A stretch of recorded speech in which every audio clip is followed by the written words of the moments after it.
So much all smarter now.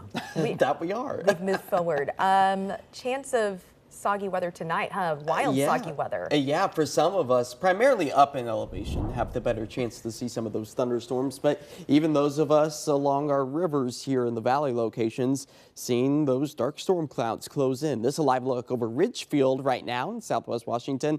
89 degrees despite seeing those ominous clouds, and just about the same out towards the port of KALAMA with our McMinimans camera. 78, so slightly cooler, feeling the impact of the cloud coverage right now as the soggy weather and the electric weather continues to move in overhead, all due to a low pressure system that's situated over us. We've seen over about 100 strikes within about the past hour or so as these storms continue to kind of spin right over the Pacific Northwest. As we take a closer look at our high terrain, picking up on a lot of the lightning flashes, but those yellows and oranges, a good indication of heavier downpours. I wouldn't be surprised if some small pea-sized hail was also embedded within some of these stronger storms as they continue to track their way down towards the south and west. Again, all due to that low pressure system, but a lot of these storms are going to struggle to make their way into the Portland metro area, but we might be able to pick up on just a stray raindrop or two within the next hour or two as our temperatures are starting to become impacted by that cloud coverage.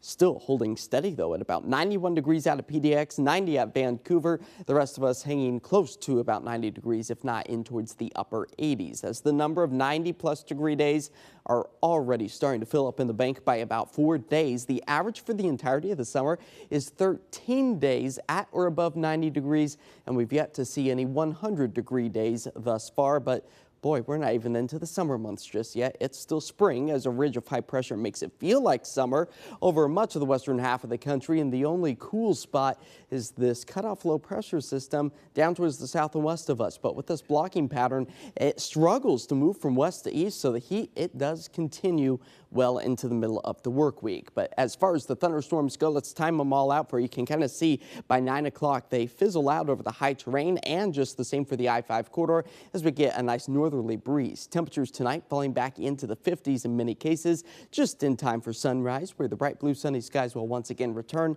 That will take us into the afternoon hours, although some high elevated locations could pick up on a few of those lighter thunderstorms yet again, but not going to be as widespread or as electric as what we've seen so far today. Tonight, we fall back to about 61 degrees with those clouds breaking apart.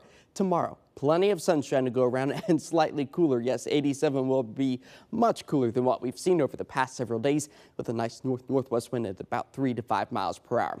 We've gone ahead and colored our Wednesday in red just to keep a close eye on that 90-degree temperature, because that's nearly about 30 degrees above what's normal for us this time of year. But also notice the dry stretch of weather really starting to settle its way back into the Pacific Northwest as we get back to something of normalcy. By the time we get into Sunday and Monday, that's where our daytime highs will return to the mid, if not low 70s. So we got a few more days of the hot weather before we finally get to where we should be for this time of year. It's been such a weird spring winter situation, now summer. Yeah. Very cold, wet start, and then just a switch was flipped. Yeah. Exactly. When we get to the 72, that's going to feel strange too, but yeah. Thanks, Josh. We have a traffic alert in southwest Washington.